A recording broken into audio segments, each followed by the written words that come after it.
Silicon Valley, that part of California where CPUs are designed, startups flourish, and no one can afford to buy a house.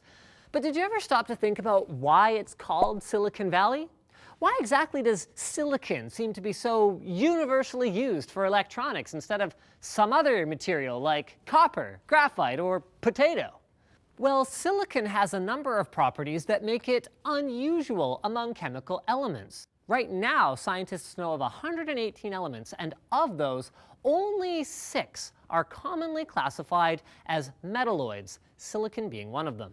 These metalloids exhibit metal-like characteristics, but aren't true metals.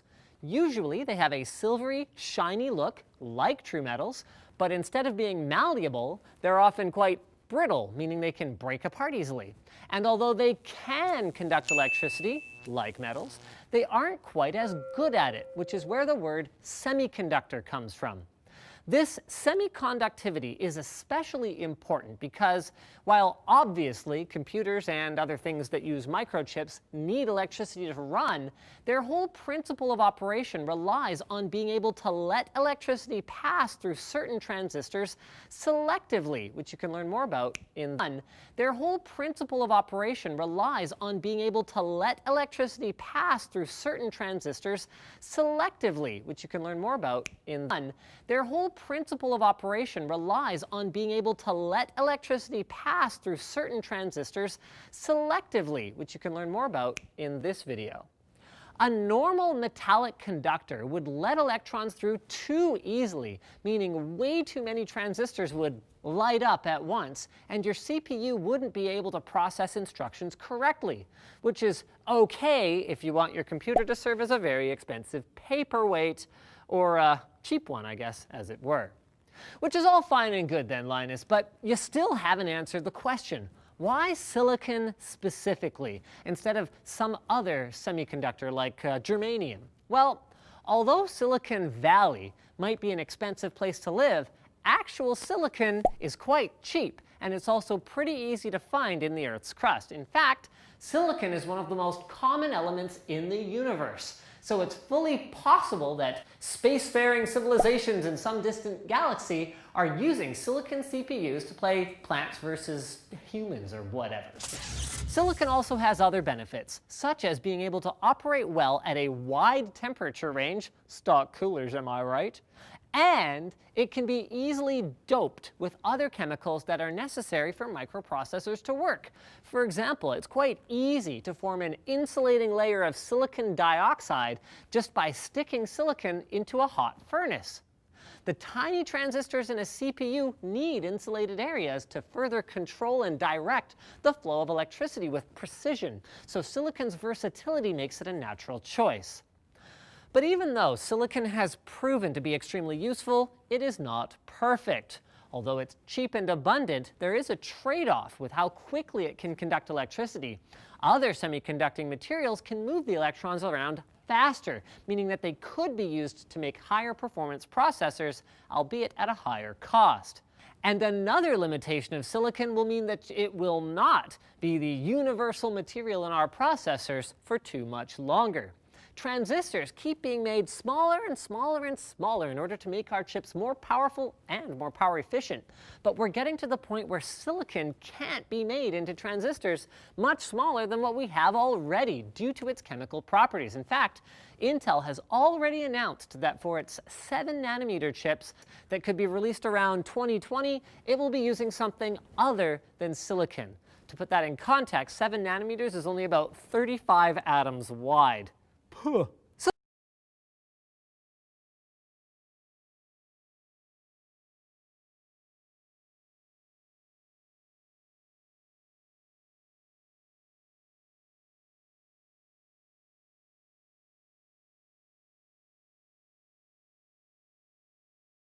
there you have it. While smaller transistors and faster CPUs may require more exotic materials, there's no doubt that the path to this future of tomorrow was paved with silicon.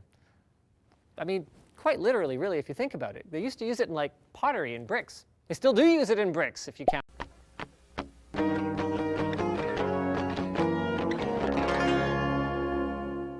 Hi, it's Mr. Anderson, and this is Chemistry Essentials video 35. It's on the rate of reactions, or the speed of reactions. Now, some reactions we might think of as incredibly slow.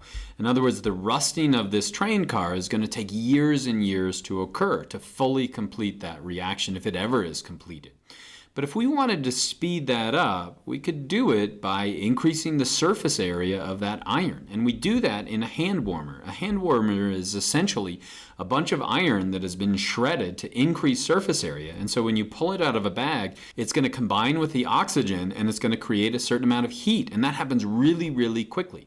And so again, the rate of reaction is going to be different for the reactants and the products, but we also have a certain amount of control over that. And so in a chemical reaction, the rate is simply the number of reactants that are converted to products in a given time.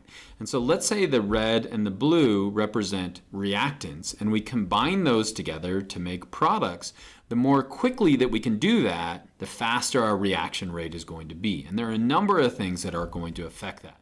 The concentration, in other words, the more reactants we have, the more quickly they're going to find each other and the faster that reaction is going to occur. And also the pressure, in other words, if we decrease the size of that vessel that they're in, then we're going to have more of those reactions going on. Also, it's going to be the phase that it's in. Clearly, if it's in a gas, in an enclosed container, we might have faster reactions than we would if it's a liquid. And then finally, environmental factors. Things such as temperature and surface area are going to affect the rate of the reaction as well. And so if we're looking at two reactions, the rusting of metal and the combustion of wood in this case, both of those are going to have reactants, and I've marked those as A, and products, and I've marked those in C. And so the rate of reaction is going to be represented in this formula right here. And it's really simple. It's not that complex. It's either going to be the negative change in the concentration of A. In other words, we're going to have a decrease in the amount of reactants over a given amount of time. Remember, delta is just going to be the change. Or we could measure it as the amount of products that are being created over time, because those are essentially going to be the same thing. The more reactants we have being consumed over a given period of time, the faster that reaction is going to be. And likewise with the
Now what we're going to do is going to put them into the dilute hydrochloric acid, and just by observing it make a note of the rate of reaction, how fast the reaction goes. In other words, how fizzy it gets. This is the one with the large chips. As you can see, the reaction's fizzing. It's not particularly rapid, but it's going fine, and the reaction shouldn't take too long to complete. With the medium-sized chips, however, you can see the reaction's much faster,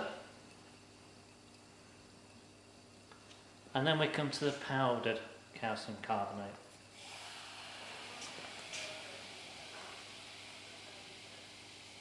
It's fairly obvious to see that the surface area, increasing the surface area, increases the rate of reaction.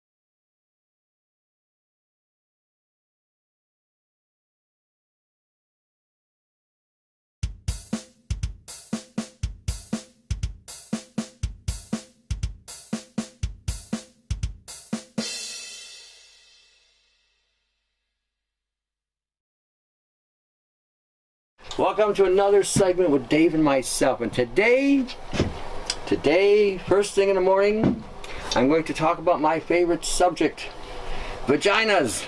I like vaginas. Yes, I'm a male, I have testosterone. It's not a sexist thing, it's a vagina thing. Alright, we're going to talk about vaginas. We're also going to talk about males' organs, the penis. Just for the record, Tony, I'm with you on this one. Any male that has a solid set of testosterone flowing through his veins enjoys a good vagina. All of us. Now, some of you women are having problems with the vaginal area. Okay? I can just see my friend now, my other colleague in the alternative. She's going to say, oh my gosh, he's talking about vaginas. Yes, I'm going to talk about vaginas. A lot of you women, all kidding aside, a lot of you women are having problems having sex. You are in a lot of pain. When you have, even to go near the opening, puts you in a lot of pain. And this is not ranging, and I'm not talking older women, you know, in the 60s, 70s, and 80s where there's a little bit of a drying up because of aging. I'm talking about 19, 20s, 30-year-old women, 40-year-old women who should be at the prime of their sexual drive. You know, by the time you get into that mid-20s, early 20s, and then when you get into the 40s, you're a raging hormone, because that's what happens with women when they get into their 40s. You guys are married to women who are in their 40s, hang on to their hips, grab a seatbelt, it's one heck of a ride. But a lot of you are having pain.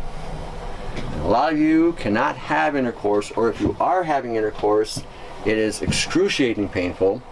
And some of you who are trying to have babies or make babies are having spontaneous abortions 6 to 8 weeks into the first part of the first 3 months. And so some of you are wondering, what's wrong with you? Why am I having these issues? Okay, and same with the men. Now you men, a lot of you guys in your 20s, you're not waking up with that tent every morning. You are, you wake up and the tent's not up, and Mr. Happy's not looking at you saying, good morning, Mr. Sunshine. That's happening. I'm ready for today. Yeah. Yeah. What are we going to do today? That's right, exactly. Well, I am ready to rock and roll, strut and stroll. What's happening? It's not happening with you guys. Okay, same thing.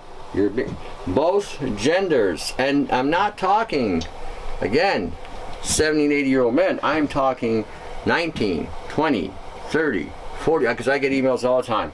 Tell them what do you got for ED. Tell them what do you got for, giving me a longer, stronger, whatever. I get this all the time. And what's happening is you're being castrated. It's a systemic chemical. It accumulates in the root tips, shoot tips, and the reproductive structures. Well, those are the things that we eat. If it's being used so much, do we know how much people actually ingest from the food that we eat? I mean, you hear the whole spectrum saying, rinse off your food and it's fine, to, be careful what you eat, the clean 15 and all that. Do we know how much we're actually getting into our body? Well, we know that, start with, it's a systemic chemical. Okay. Just like 2,4-D. It's taken up, and that's what's made it such a popular herbicide, is you can squirt it on the plant, and it distributes throughout the plant then, moves down into the root system, and then about 15 to 20% will move out into the soil for that antibiotic activity there. So that anytime you're eating the food, you're going to have glyphosate in it if it's been sprayed with it, or if it's taken it up from the soil, because it's a systemic chemical. It accumulates in the root tips, shoot tips, and the reproductive structures. Well, those are the things that we eat. It's a systemic chemical. It accumulates in the root tips, shoot tips, and the reproductive structures. Well, those are the things that we eat. It's a systemic chemical. It accumulates in the root tips, shoot tips, and the reproductive structures. Well, those are the things that we eat.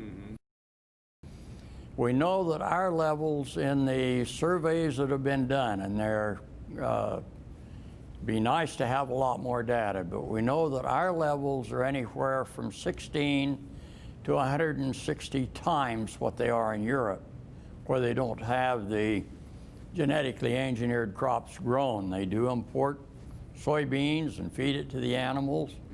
But glyphosate also accumulates in the bones, in the muscle, the heart, the brain, liver, kidneys, so that you have even 160 times more glyphosate in breast milk than you have in the urine. So that it's accumulating in the body. Again, it's a very toxic entity on a long-term basis. It's like tobacco. It's a chronic toxin, not an acute toxin, so you don't die immediately, just like you don't keel over dead when you smoke the first pack of cigarettes. It may take 20 years to accumulate. If you look at the epidemiological data and the clinical data that we're seeing now that's being published, it's a lot faster than we anticipated. It's a systemic chemical. It accumulates in the root tips, shoot tips, and the reproductive structure. A lot of you moms who did not vaccinate, having children with autism, okay? Why is that? You didn't vaccinate the child, but you have a child that is autistic. What is the common theme here? Let's talk about glyphosates. A lot of you think that you have to eat gluten-free, whatever they're telling you in the bullshit in the health food industry, because it's pure bullshit. Gluten could never, would never cause any health issue. We have been eating gluten our whole existence as humans. Never had problems. It wasn't until there was a genetic interference and a chemical additive. Now, all of you who are talking about you're eating your soy, I'm eating my tofu, and my edamame, and my whatever, I'm eating my fermented shit that you call food. Okay, because that's what it is, fermented shit. This food is the most poisonous food on the planet before you altered it. The glyphosates in soy, okay, are so dangerous. It's like a double whammy. When you eat soy, the soy that you're eating today spreads aluminum in the body, number one. Number two, they're spraying nano-silver in the soy, which also gets spread in the body. Okay? What's the cause of all this stuff? Glyphosates. Glyphosates. And we're going to give you a list of some of the foods that have it, and the list is extensive. It's huge. It's really huge. We are talking 6 pages of things that have glyphosates. Now, what's the kicker about glyphosates? Why is it all of a sudden women are having these issues? Why is it all? Because it's a slow death. When you moms who are pregnant, gestating and producing a child, and you're eating grains, bread, soy, and some of the other foods that have glyphosates, this bypasses the placenta, right into the blood, right into the brain. And one of the things this stuff causes is brain damage, thyroid damage. It stops the absorption of 7 key minerals or elements that the body requires. Without copper, you cannot develop a brain. It's what regenerates the connections in the brain, grows new connections in the brain. What does glyphosates do? It takes the copper right out the door. Okay, then you've got zinc. Oh, zinc. Now, all you guys there, you need that zinc. If you want to have that flag flying and it's waving strong, you need zinc. Because what does zinc do? It helps lead you toward testosterone. Now, when you combine zinc and copper together, what do you produce? Superoxide dismutase. It is a very profound antioxidant. Right below glutathione, you have SOD, which protects the glutathione. It protects your body from free radicals. And the highest concentration of SOD is in the lungs and the eyes. How you got floaters? You can't take them out. Man, I got these floaters. I'm seeing, aliens in my eyeballs. Okay. Or alien material. UFOs are flying in. All right. Reason being is because your SOD levels are down. Now, how do you get rid of them? You increase the sulfur, which is another component that glyphosates take out, and you increase the zinc and the copper in your digestive system. And if you do it properly, you will be amazed at how in a short period of time you'll start clearing them up. Use a saline solution, a salt solution also to help remove this. We did an eye wash segment. That's right. Exactly. Yeah, and go look at that. All right, now I'm going to read some stuff to you. I started off with vaginas because this is what's causing the vaginal. What's happening is this: you're not producing the estrogen because what it does, it's an endocrine disrupting chemical. It was designed to shut down any form of reproduction.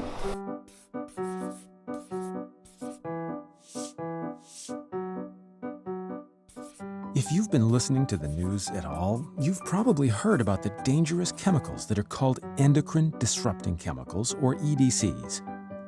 Inside our bodies is a network of glands and organs called the endocrine system that produce, store, and secrete hormones. Normally, the hormones go from the gland or organ to the other organs and fit right into specific receptors expressed in cells. Kind of like how a key goes into a lock. But when EDCs get into the body, they can mimic the shape of the hormone, and they go into the receptor instead. They can trick the body into thinking they are a hormone or block the hormone from fitting into its receptor. Fooling a cell in this way can trigger abnormal processes in the body. This can wreak havoc on the entire endocrine system and may lead to severe health consequences. EDCs have been linked to human health issues related to sperm quality, fertility, abnormalities in sex organs, endometriosis, early puberty, nervous system function, immune function, cancers, breathing problems, metabolic issues, obesity, heart health, growth, neurological, and learning disabilities, and more, because hormones regulate nearly every process in the body. What's worrisome is that exposure to EDCs can happen anywhere and come from the air we breathe, the food we eat, and the water we drink, and through the skin. Some EDCs even transfer from mothers to fetuses and infants. They can be found in industrial chemicals that leach into soil and groundwater and then make their way into the food chain and build up in fish, animals, and people. Consumer products such as plastics, household chemicals, fabrics treated with flame retardants, cosmetics, lotions, products with fragrance, and antibacterial soaps, pesticides, fungicides, or industrial chemicals in the workplace. The best way to avoid exposure is to check labels and avoid products containing known EDCs. Research on EDCs is growing, so watch for new information on products to help your family's health. So when women, you produce a nitric oxide. Nitric oxide allows and estrogens, which allow that vagina to work properly. Now, a lot of you women are saying that the inside lining feels very rough, very coarse. It's painful. It's painful to touch. Some of you can't even alleviate yourself through masturbation because it's too painful to touch. Some are saying that the discharge or the fluid, the lubrication that comes out is a hot, fiery lubrication. Some of you can't even touch the area because it puts you in so much pain.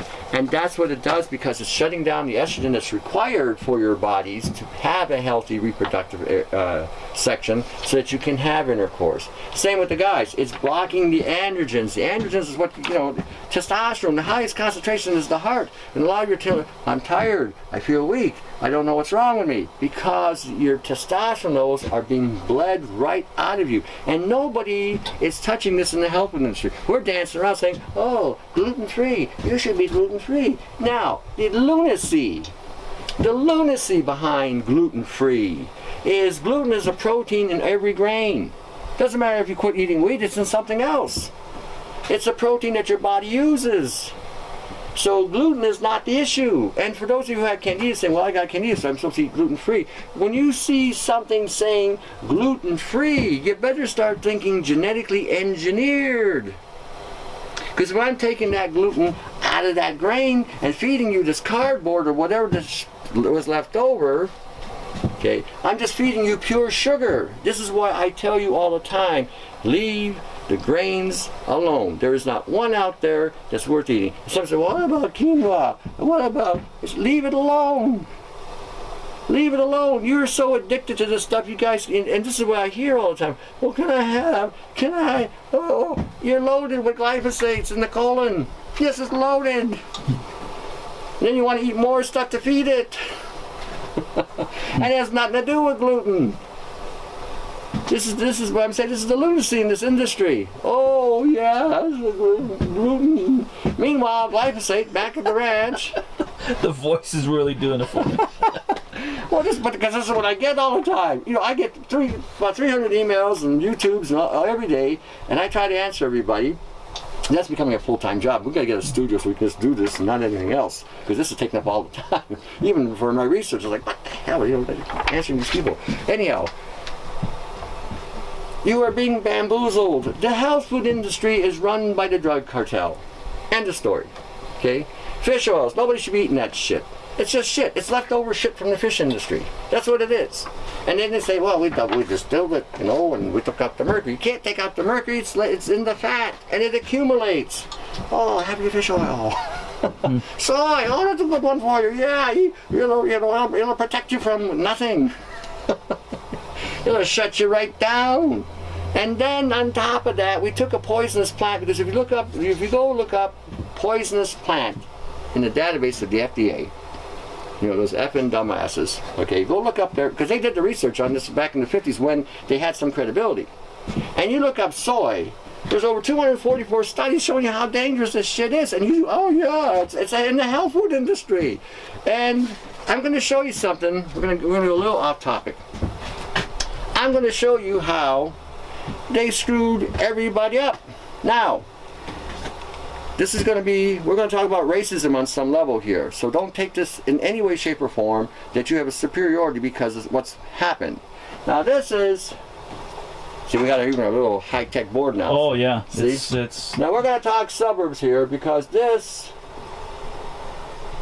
was a white, or Caucasian, I shouldn't say white, Caucasian, ghetto. That's what suburbs were.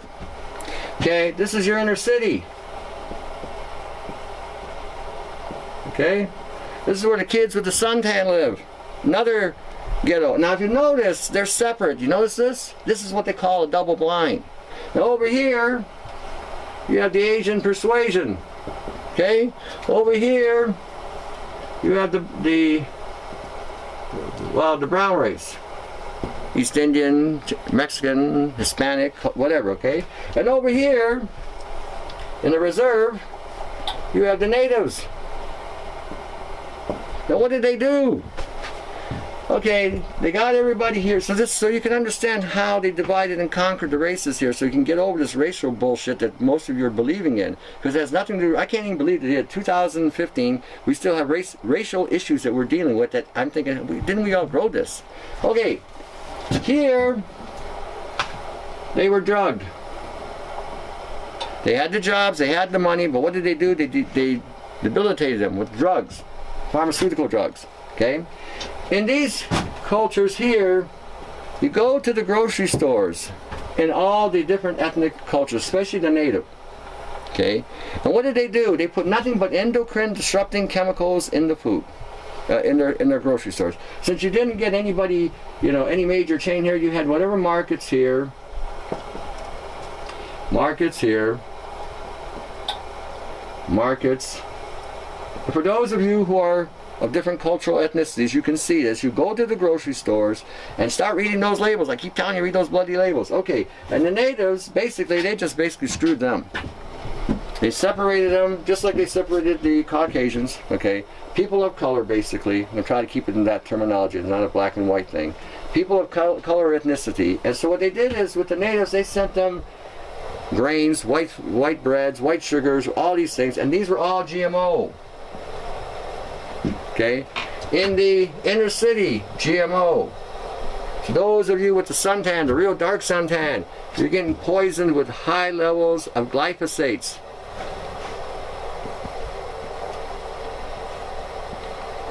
I'm not used to writing on the board. Glyphosate. Okay? Glyphosate. Now, what did they do to this ghetto, to the white ghetto, or to the colored, I guess the white ghetto? What did they do there? Okay, not only did they drug them, then they got a health food industry here. Health food. And what did they do? They load, because if you go to their grocery stores, and it's not any different today, but you used to go in the grocery stores, you didn't have all these genetic foods or these endocrine disrupting foods. They got it at the health food store with the soy, with the canola, because they were told that was healthy. And then gluten-free, which is glyphosates. Now what happened was, everybody's crying racism, racism, oh, how come they got all this stuff? So they gave it to you. Now you're on the drugs. Now you're eating this shit here. Okay? Now, same thing here, you're doing drugs, oh. And you don't know what planet you're on half the time, because the statins are causing brain damage, causing you to feel a lot of pain, blood vessel damage. You're taking crap for your colon, and it's not really doing anything, you're still feeling like shit. The natives, on the other hand, are isolated. Okay, so now this is what they get. They get to get fracked, which causes, again, genetic anomalies to occur in their food supply, in the fish and in the animals they hunt. Now they're eating GMOs. What do you mean, how so? By the stuff that comes up to the soil to feed the plants? What they put into the ground. Oh, okay, to frack what they flush down. Yeah. So even though it's flushed down so far, that's some of the stuff. Oh, it all comes back up, and not only that, but whatever's below the earth that's toxic is also coming up. In our area here, we've had a situation not too far from here, where they fracked, and all of a sudden the fish were coming out with 3 eyes and extra fins, and they genetically damaged them. Oh yeah. Well, all the crap from the farms, the pesticides and the glyphosates they're spraying on the farms, is going into the ground. And one interesting about glyphosates is they don't break down. They don't break down. Period. So what happens is, now same thing's going on with the Asians. Okay, we're giving them rice. Oh, the rice, baby. You know, eat your rice. Get it in you. Get it in you. You got too many Asians. We gotta wipe you out. You got too many black people here. We gotta wipe them out. We got too many brown people. We gotta wipe them out. Too many East Indians and Hispanic people. The natives. Oh hell, you're on key property. You guys got resources. We gotta wipe you out. The bank is the guys that's gonna win here. Everybody's fighting with each other and the bank is the one that comes out on top. Oh, hey, these white people are dead. These brown people are dead. These red people, we can take over their land. Hey, we got some land over here. Look, it's got some oil, diamonds, all that. Come buy it. We got it for sale. Because you're dead. Okay, and that's how they've done it. Now, everybody is on drugs that they don't need. Everyone's getting vaccinated with shit you shouldn't be putting in your body. Nanoparticles, nano delivery mechanisms. And you are loaded with a material that has stripped you down of your body's ability to remain strong and healthy. I just talked to yesterday, somebody called me from North Carolina that does blood testing. She's saying they're finding stuff in the blood they've never seen before. So then I started talking to her about what I've seen with the Morgellons, which, by the way, has also been mislabeled. It's a lot of bullshit. What you're dealing with there is a nanoparticle delivery method of biofilm. This is what you're dealing with. Nanotechnology is a term that gets bandied around a fair bit. The promise of longer-lasting bread, super low-salt soy sauce, even Kraft Foods' interest in a smart blob that can be made to taste like anything using nanotechnology have all been part of the highly speculative future of nano-foods. But what about here and now? How many of these foods already have nanoparticles in them? And what do we know about the harm they might cause? Well, the answer to both questions is we don't actually know. The term nanotechnology is used to describe engineered matter that's generally less than 100 nanometers in size. In other words, 1,000th of the thickness of a sheet of newspaper. Nanoparticles already naturally exist, for example, proteins in milk or ash in the air. But building nanoparticles into food or its packaging can change its nutritional value, lifespan or appearance. Titanium dioxide is the most commonly used nanoparticle in food as a whitener in powdered sugar, coconut and yogurt, also in sunscreens. Don't believe every scary headline you read. At the end of the day, it's the dose that makes the poison.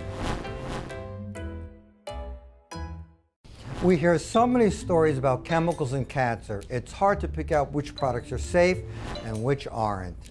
Consider naturally occurring titanium dioxide, known by its chemical formula TiO2. It's the 8th most common compound in the Earth's crust, and one of the most important pigments used in paints, sunscreens, cosmetics, ink, plastics, foods, pharmaceuticals, and more. Titanium dioxide is a marvel that blocks UV rays, enhances texture, and makes life brighter. But Europe is considering a proposal that would label titanium dioxide as a carcinogen, severely restricting the most common uses of this essential compound. We all want to avoid cancer risks, but does titanium dioxide actually cause cancer? Titanium dioxide has been improving products for more than 100 years. Because it is so widely used, it has been extensively researched and reviewed by government agencies around the globe. Don't believe every scary headline you read. At the end of the day, it's the dose that makes the poison. Don't believe every scary headline you read. At the end of the day, it's the dose that makes the poison.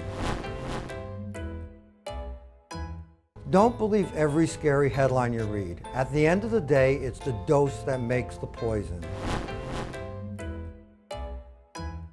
Dr. Ricky Yada is a leading researcher into nanoscience in food technology. He's at Sydney University to brief Australian food industry experts on the rapidly expanding global field. Well, there's a number of benefits that nanotechnology could bring in the food area. For example, the delivery of nutrients at a much more lower level. But right now we don't even have a way to test for nanotechnology in food. And there's inconclusive research on both sides of the debate over their harm and benefit. That's one of the concerns. What is the long-term effect of consuming products that have nanoparticles? You know, because of the size of these nanoparticles, because they're so small and they can penetrate membranes and tissues, there is some concerns of these nanoparticles accumulating in tissues and organs, and will that have a detrimental effect to the consumer who consumes that product? FSANZ, or Food Standards Australia New Zealand, says it's not received any applications to approve new or novel nanoscale particles for food use. Right now, jurisdictions around the world are struggling with how to regulate nanoproducts. Right at this point in time, no products have actually been approved for nano release.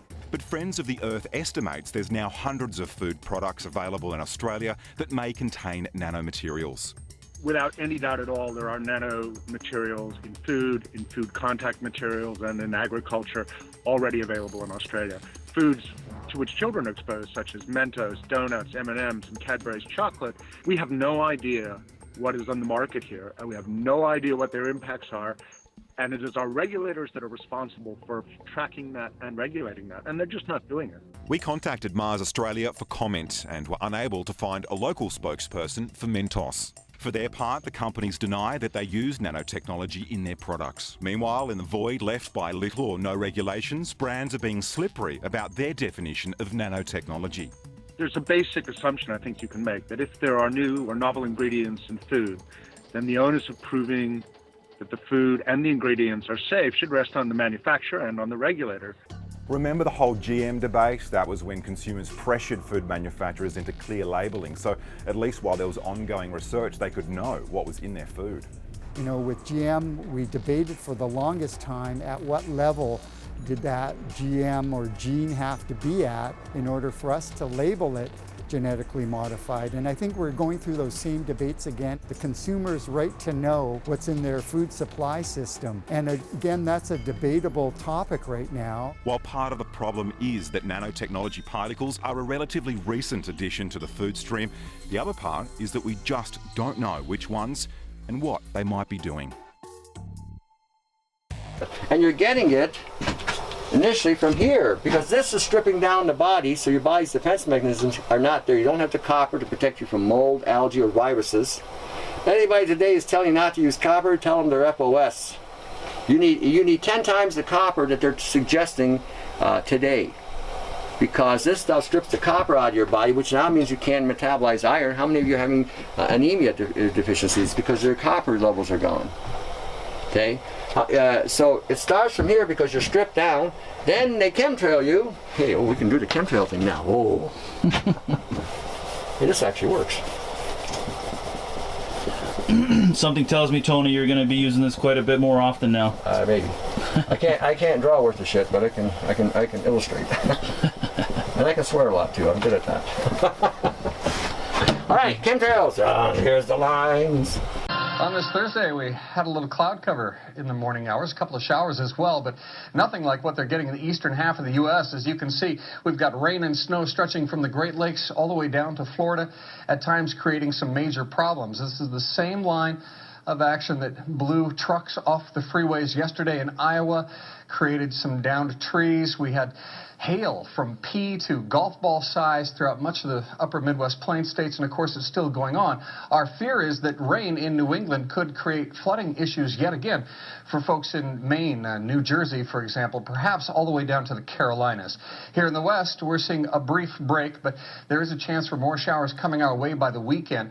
Now, tomorrow it should be dry, but cooler than normal, and tonight it's going to be cold enough that we might actually see some frost issues throughout the region. So folks in the orchard industry, even backyard gardeners, should take care of their plants. You can see scattered showers still showing up on the Pacific Northwest radar throughout the region. The heaviest, of course, well to our north. Here in southern Oregon and northern California, we've got a bit of an unusual situation. Now, this first portion of the radar cycle, fairly bland and typical, but then you see these bands of very distinct cloud cover moving into the region.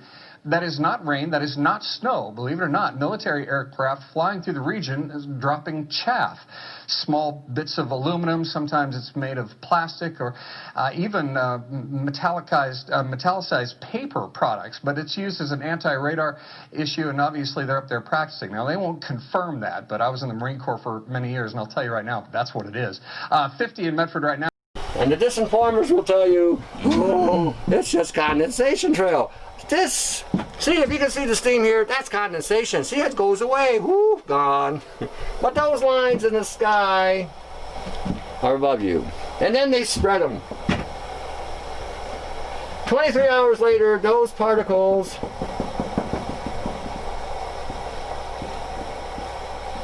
I don't know what you're talking about that you can't draw. That's okay. I'm an illustrator here. That's anybody can do stick art. I'm good at stick art. I can't draw people because it just, and the only thing I know is just one part of the body anyway. So and I can't draw that because it's illegal. Anyhow, all right. You're breathing that in. Now you're eating these glyphosate-loaded food. What's it doing? The aluminum coming down on you is being spread through your body, up and down, getting in your brain. What does aluminum do for you women? It causes metalloestrogens. Okay, your breast. I don't know if I can do this or not. I don't know how to do this now without looking weird. Okay, I'm just going to draw one. Okay, there's your breast. You have receptor sites in the breast. Down here, your ovaries send a signal to the brain. Brain. Send me some estrogen, send me some progesterone. And it says, okay, brain says, okay, whoop, okay, to hormones. So now it comes here and goes down and You're healthy, and you can tell when you've had an estrogen release because your breasts are pumped. Okay, they're pumped, they're a little bit more firmer, whatever. And then within a day, they sort of, sag a little bit, which is normal. That means you've used whatever.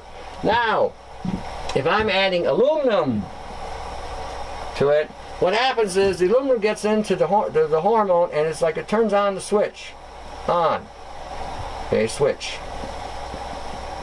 Indicating you've got an estrogen. So now when your estrogens come down, it says, oh, it's already full. So now it leaves. Meanwhile, you've got metal poisoning. That's what happens. Peter. So can you test for glyphosate levels in your soil? Absolutely, absolutely, absolutely. You can test for glyphosate levels in your soil, in your urine, in your wife's breast milk, in everything. Cheese, Cheerios, Twinkies. This is when moms across America had the breast milk of women sampled for glyphosate content. And when they got the results back, you talk about some mad women. So what was the level? Do you still remember?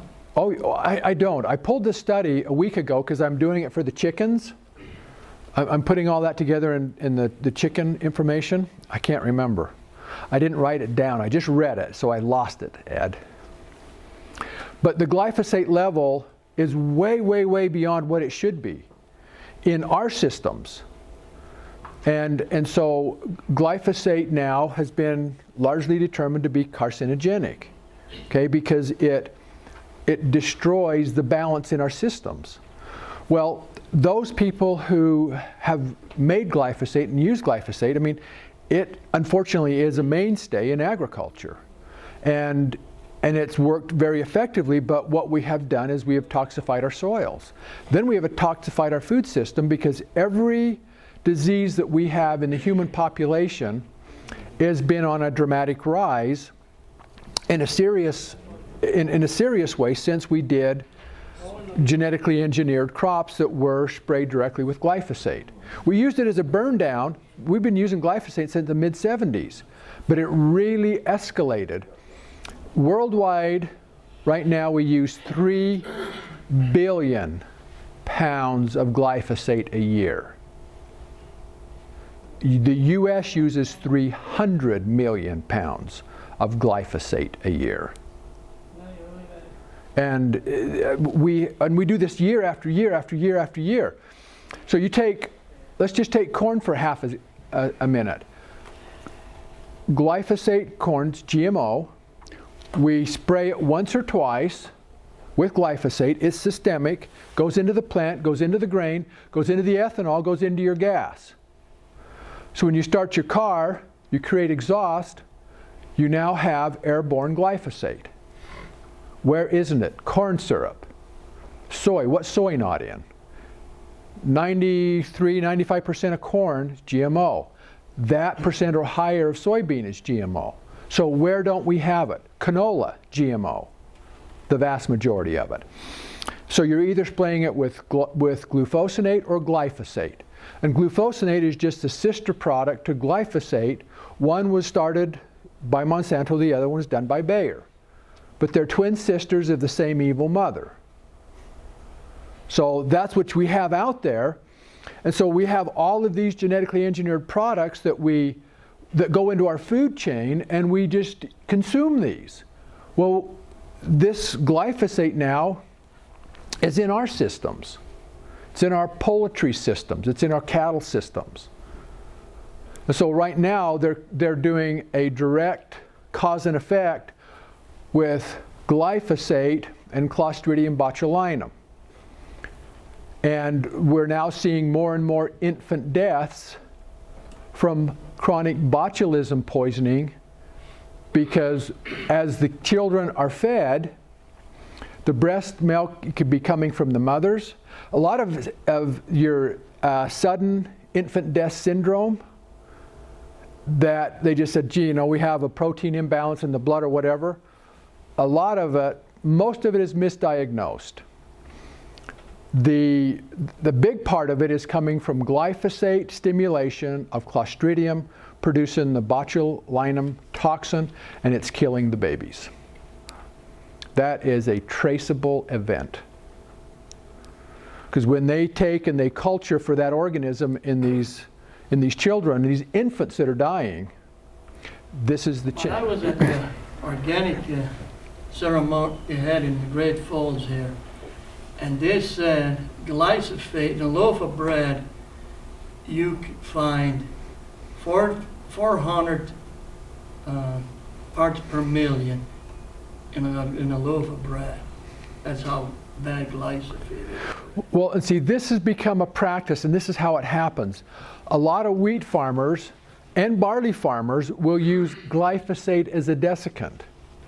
And when you apply, and to do this, you have to have a viable, you have to have a plant that's right there at the end drying down. And you do this so that it evens out the harvest, okay? And it's very effective, but when you hit the plant in late reproduction stage with glyphosate, and they fly it on, and you only need an ounce or two per acre, but to finish off the plants and kill the field uniformly, because you don't want dry spots and green spots because it messes up your harvest. The problem is at that late application rate, the plant is pushing everything into the grain. So you have a hyper concentration of that glyphosate in that kernel. And where's that kernel going? Bread, poultry, hog, into human food, flour. It just disseminated. A few years ago, your beer brewers wouldn't take any barley out of certain states because the glyphosate in the barley killed the microbes in the brewing process, and dang, there was no beer.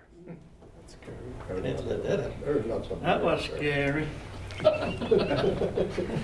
And we had Roundup Ready canola. And You do? Straight Roundup on that canola. Yeah. And so canola goes into the food chain. How many of you buy canola oil to cook with?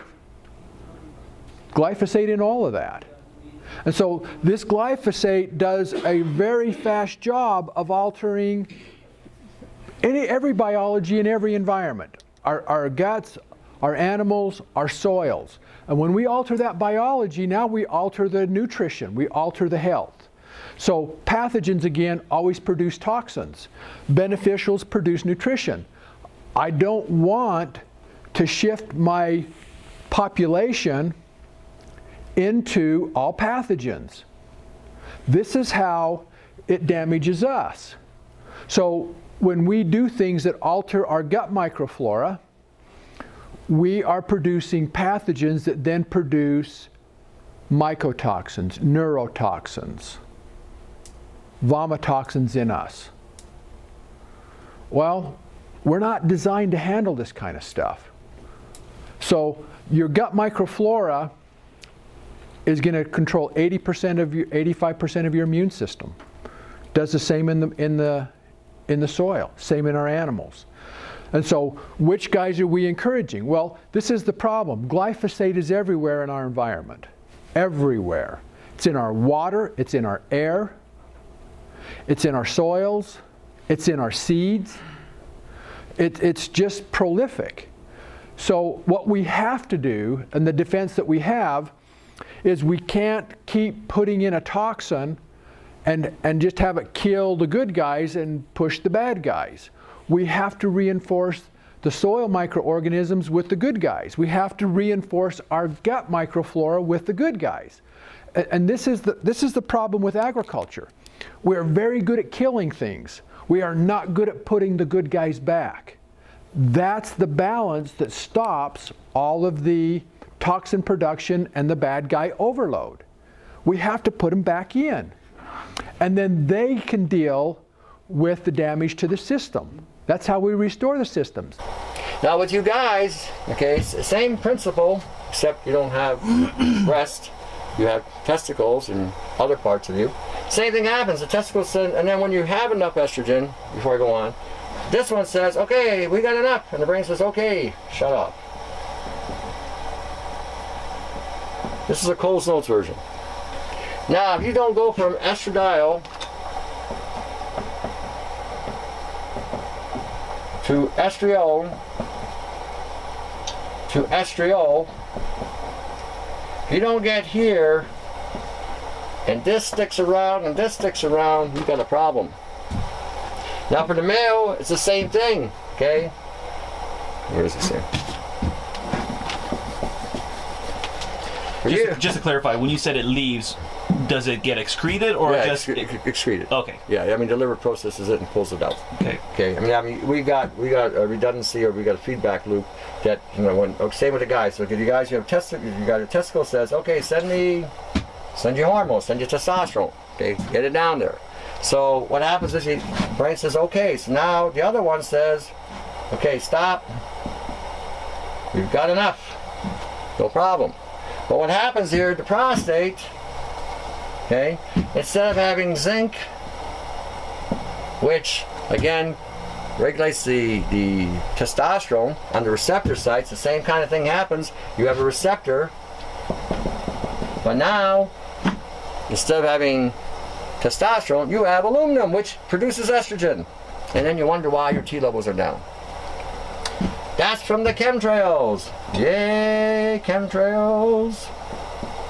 Okay. After 10,000 years of genetic manipulation via selective breeding, humans finally gained direct access to the genetic code. Deoxyribonucleic acid, DNA. Since then, we've cut and pasted it, photocopied fragments of it en masse, sped read it with sequences, printed out the code letter by letter in the lab, modelled it on computers, and measured it with microscopes. For 40 years now, we've called this work genetic engineering. The trouble is that while there's been an extraordinary amount of genetic discovery and manipulation, there's been precious little engineering. Engineers are frustrated by genetics and molecular biology. The experiments are too slow, the complexity too messy, and growing more so all the time, and there's a frustrating lack of standardised components. They'd like to do to genetic engineering what engineers have done since the Stone Age: collect, refine, and repackage nature so that it's easier to make new and reliable things. Engineers want to treat DNA more like a programming language.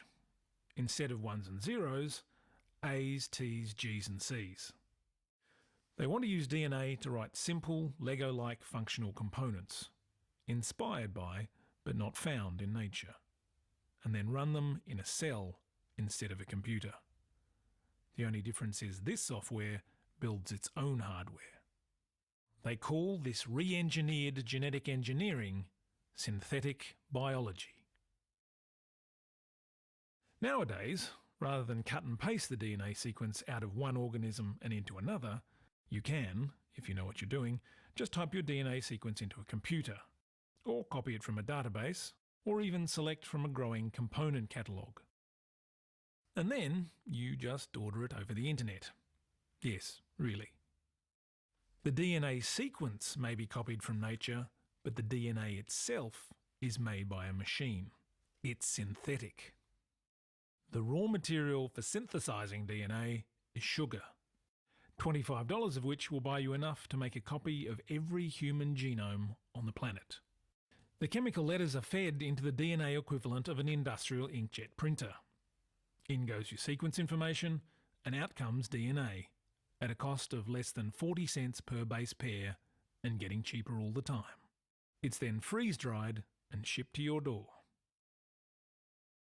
Already engineers have assembled an open-source catalogue of over 5,000 standardised components, called BioBricks. At an annual worldwide do-it-yourself competition, university students build new and more complex BioBricks, string them together, and then run them inside a much-studied intestinal bacteria, E. coli. Sure, they're toy projects with shoestring budgets, but the results are impressive. E. chromi, an E. coli with sensitivity tuner and colour generators, is programmed to turn one of 5 colours when it detects a certain concentration of an environmental toxin. E. coliroid is a bacterial system which switches on and off in response to red light and acts like a bacterial Polaroid camera. Groups with more time and a lot more money are rewriting, or call it in computer programming, refactoring, whole systems. Jay Kiesling, chemical and biological engineer, and his team at UC Berkeley have built and continually refined a new metabolic pathway in yeast by assembling 10 genes from 3 organisms in an attempt to produce synthetically the anti-malarial drug artemisinin, and to do it cheaply enough to treat up to 200 million malaria sufferers each year. Biotechnology pioneer Craig Venter has gone even further. His team has entirely replaced the DNA of one bacterium with a synthetic copy of DNA from another naturally occurring species, and added a few extras, like their email address. This wasn't creating life, it was testing just how reprogrammable a bacterial cell can be, an important step if we want biological factories which can be tasked to make many things, like vaccine, medicine, food, and even fuel. In the last 10,000 years, genetics has taken us from gathering seeds to manipulating DNA. And engineering has taken us from rocks and caves to handheld computers and skyscrapers. We can only guess what the two working together as synthetic biology may help us achieve in the future. But the possibilities are breathtaking. Engineering algae that can eat climate-changing carbon dioxide and produce less polluting biofuels. We might do away with both liver and kidney transplants and instead use a vat-grown, all-purpose biological sieve organ called a cliver. We could change the nature of construction, architecture, urban planning, forestry, and even gardening with a seed that can grow into a house. Or even return life to a whole planet by terraforming the long-dead Mars. Till then, synthetic biology advances project by project. As Drew Endy, civil engineer turned synthetic biologist, says, testing of understanding by building is the shortest path to demonstrating what you know and what you don't. In so doing, synthetic biology is already paying dividends by simultaneously expanding and testing our knowledge of cellular function.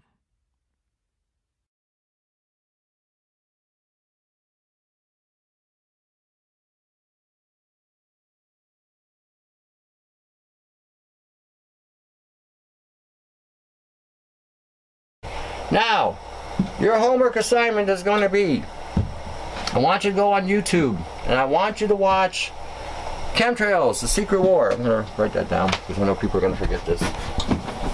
Now. It's okay, Tony. I can do a title at the bottom. Yeah. Well, I'm going to put it here so that it embeds. Okay.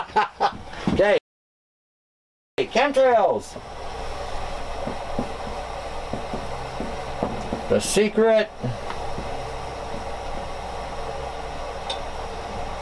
Can you watch it for free on the internet? Yeah. I want Secret War. And it's by an Italian research group called VO. Okay? Watch it. This, by far, in my humble opinion, is probably one of the best illustrations of what chemtrails are. They even did the studies for all of you purists who think the orgasmically organic is so healthy for you. They have found 23 chemicals from the sky on the crop. Okay, you're going to have to start doing your own indoor grow up. I don't think we have 2 years and we're going to be in famine.